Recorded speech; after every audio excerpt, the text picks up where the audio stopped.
Good afternoon, everyone. So we will just have to finish what we started a while ago. And as I've mentioned, there are missing lemmas and theorems in our PowerPoint presentation. So what I will what we will need to add in our notes is that when f of x is x and you're asked to find the limit of x as x approaches infinity, so the limit is infinity. And then if x approaches infinity, negative infinity, so our limit is negative infinity.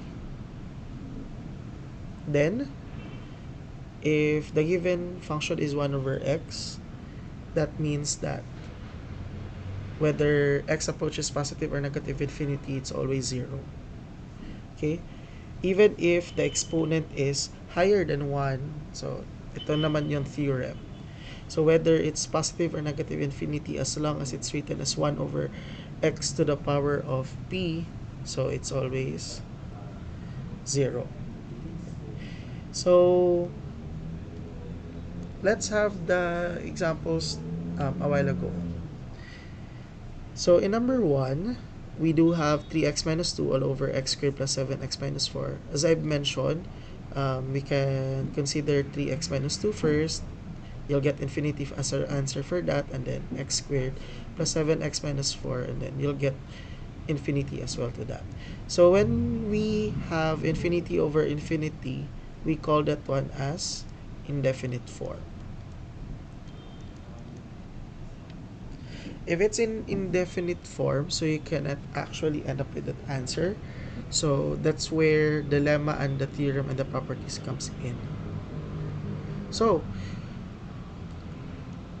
what we can do here in our function, we can actually manipulate it so that we can apply the lemma and the theorem and the properties that we see on the left. So first, you will need to find the leading term. The leading term has the variable with the highest exponent. So that's x squared. So if it's x squared, we'll just have to divide all terms with x squared.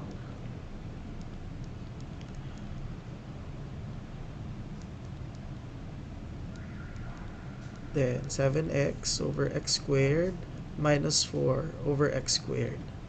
Then simplify. You'll get 3 over x minus 2 over x squared all over 1 plus 7 over x minus 4 over x squared. Okay, based from the theorems here, dilemma, 1 over x is simply 0. But actually, the 3 in the numerator here, we can actually write that as 3 times 1.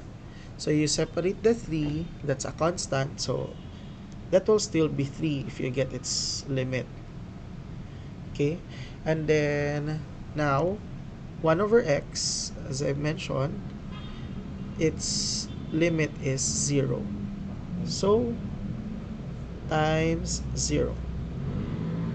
Then the same concept will apply in 2 over x squared. So you can rewrite 2 as 2 times 1. So the limit of a constant is just the same. Then you have 1 over x squared based on the theorem. Ayan, 1 over x squared. Based on the theorem, it is just 0. Then all over, of course, the 1 is a constant, so you'll just have to retain that. The 7 over x is 7 times 1 over x. So 7. Then 1 over x is 0. Then minus 4. So si 4 times 1 kasi yan. So 1 over x squared is 0. So that's 3 times 0, you'll get 0. 2 times 0 is 0. Then you'll have 1. Then 7 times 0 is 0. 4 times 0 is 0. So you have 0 over 1, which is 0. So this is now the limit. Alright? Now in number 2, you have 5x cubed minus 8 all over 2x cubed plus x plus 1. So you also have another alternative when you try to find its limit as x approaches to the negative infinity. So same pa din naman, you just have to find the leading term, which is x, actually the term with the x cube. So you'll just have to divide all terms with x cube.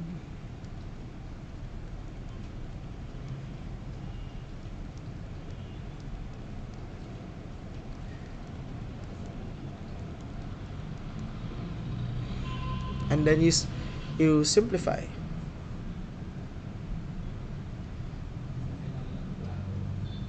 Of course, hindi natin pwede yun murahin. So, meron pa tayo. Yung ginawa lang naman natin is nag-simplify lang tayo. So, hindi pa rin mawawala yung word na limit. So, limit as x approaches negative infinity. So, that's 5 minus 8 over x cubed over 2 plus 1 over x squared plus 1 over x cubed. So now yung limit of a constant as x approaches negative infinity, 5 pa din yun. Okay, 5 minus, of course, yung kung titignan natin ito, you'll just leave 8 as it is, and then you have x cubed. Okay, if you do have an x with an exponent higher than that, so actually hindi lang natin nalagay dito, but the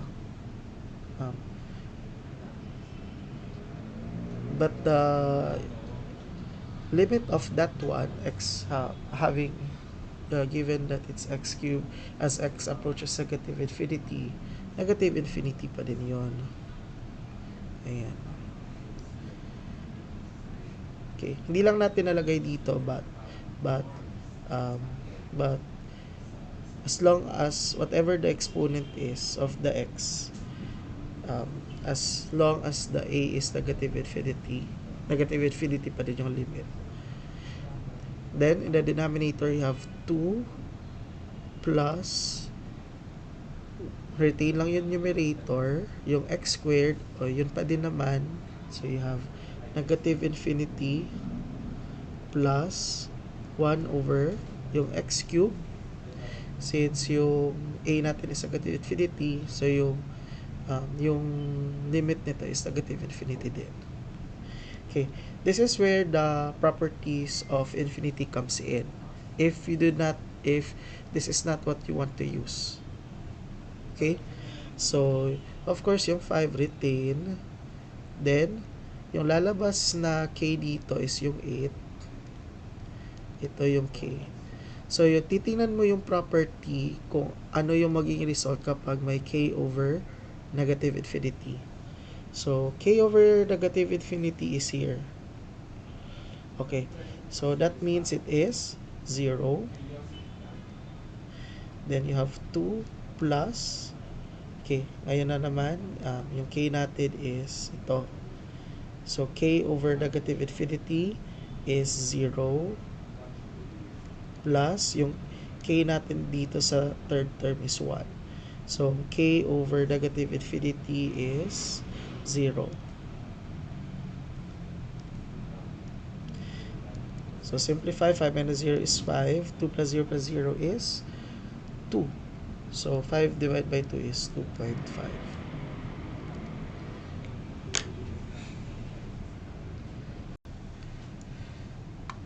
Now, for number 3.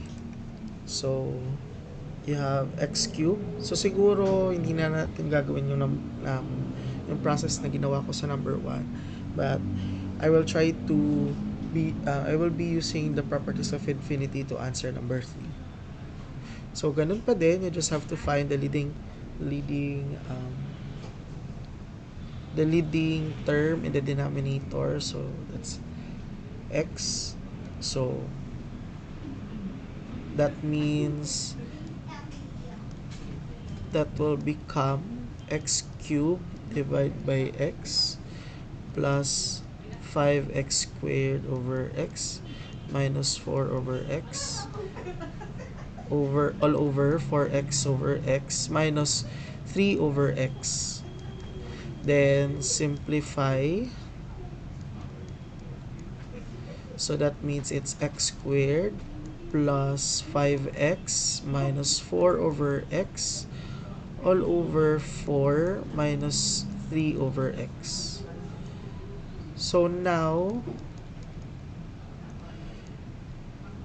the limit of x squared, okay, based sa binigay ko na law sa inyo, that would be infinity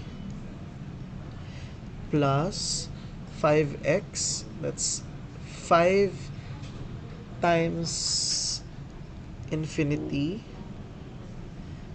minus that's 4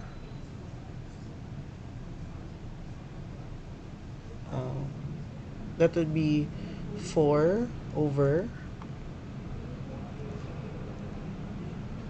that's 4 over the x is infinity, then all over 4 minus 3 over, then you have your x again, the limit of x is infinity. Ayan. Tapos we'll be using the properties now. So of course kinuha na pala natin yung limit nila, so burahin na natin to. So of course you will retain infinity, then you have your constant here, which is 5, so that would be your k. So k times infinity yung titingnan mo na property. So based sa property ito, okay, take note that it's very important kung ano yung k natin. So yung k natin is 5, that would be greater than 0 kasi positive 5. So that means it's infinity. Okay, plus infinity, then minus, that's 4 over infinity, so yung k natin is 4. Okay, this is our k. So k over infinity yung titingnan natin na property. So k over infinity is 0 all over 4 minus 3 over infinity, the k is 3 over infinity is also 0. Okay, so now how do we combine two infinities? So nasa property din natin yan. So ito, infinity plus infinity is simply infinity. Of course 4 minus 0 is 4. Then you have infinity minus 0. Of course that would be infinity over 4. So infinity, titingnan din natin yung ating property ulit. Okay, when we look at it, that would be infinity over k. Okay, so where is that in our property? It's here. So infinity over k, and the k is 4, that's greater than 0, so that means it's supposed to be infinity. Ayan. So that's our answer. The answer is infinity. Or of course, this is positive, so positive, we can put a plus symbol, so that, or positive sign, to really point it out as positive infinity.